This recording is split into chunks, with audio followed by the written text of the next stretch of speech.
horký hlas, on pořád volal, a já nic.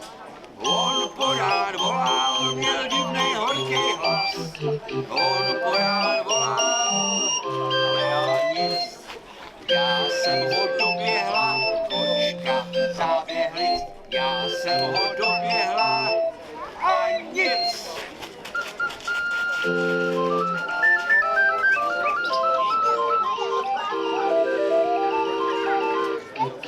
On pořád psával na papír s linkama, já jsem se spřáhla s místníma klukama. On pořád psával na papír s linkama, já jsem se spřáhla s místníma klukama. Já jsem ho doběhla, kočka ze záběhlic. Já jsem ho doběhla, kočka ze záběhlic.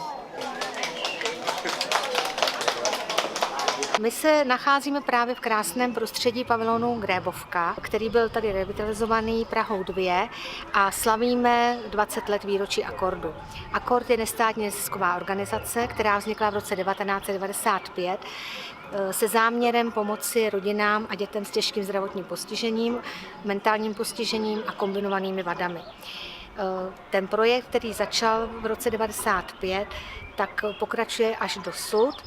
A jeho záměrem je vlastně postarat se o lidi a děti, kteří potřebují asistenční službu v podstatě dennodenně. Celá akce, která se tady dnes koná, tak probíhá pod záštitou městské části Praha 2. Paní místostarostka Alexandra Udženia, která přišla a která tady měla krásný proslov, včetně tedy paní starostka, která nás pozdravuje a bohužel se nemohla zúčastnit.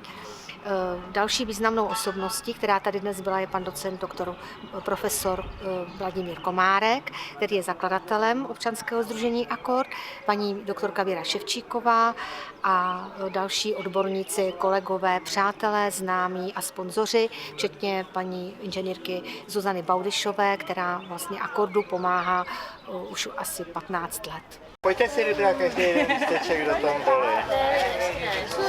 Tady si vybere jeden lístek z těch, co vidíš. To je jeden zelený, jeden žlutý a třeba 2 modrý.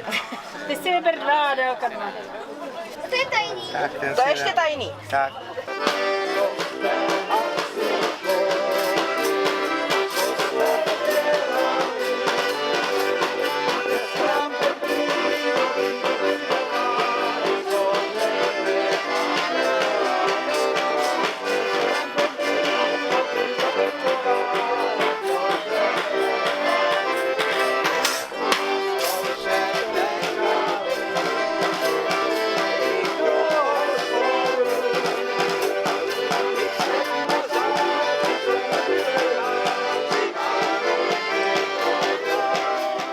Velmi ráda tady vítám naši paní místostarostku Alexandru Udženiu, která mi byla vždycky v posledních letech oporou.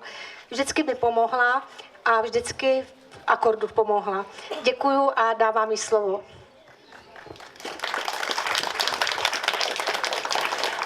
Dobrý den, dámy a pánové, já vám moc krát děkuji, paní Duško, vy jste takový sluníčko, opravdu to je neskutečný.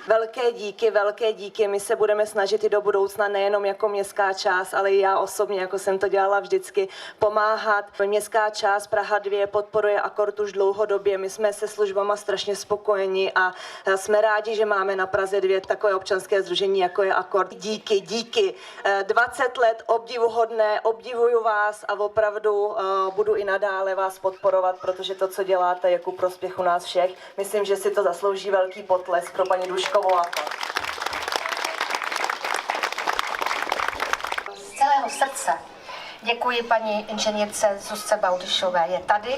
Moc jí děkuji a prosím o potlesk, protože bez paní inženýrky Baudyšové bychom opravdu nepřežili právě to úmorné období od toho prosince do toho dubna. To tak je. Zuzka vlastně vždycky v tu dobu mi hrozně moc pomůže tím, že nás finančně podpoří a ten provoz může dál fungovat, aniž by vlastně rodiny klientů si něčeho všimly. Já hrozně moc děkuji za to všechno, co jsi dokázala za tu dobu. Já jsem ti věřil, ale moc jsem pochyboval, tenkrát jsem si říkal, kdo ví, jestli to dítě, který jsme tenkrát společně založili, dokáže vychovat a mám z toho obrovskou radost, že to vydrželo, že si vydržela všechny ty nejtěžší chvíle. Já mám radost, že i Praha 2 zůstala, byť pravicová, konzervativní, takhle sociálně dobrá a skutečně se stará a pomáhá vám.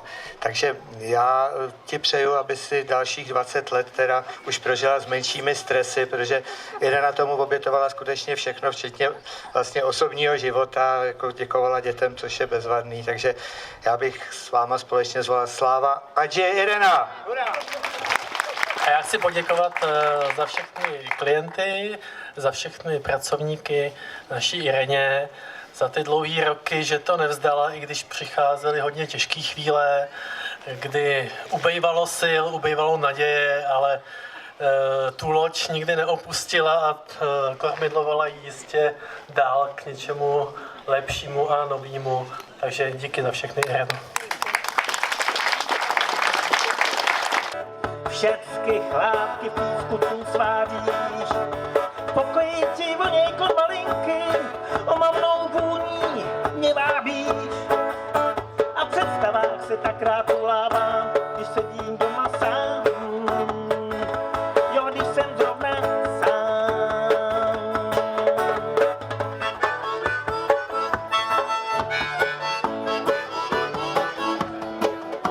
Kytici růží ti položí do klína, věřím, že váhu v něm vždy najdou.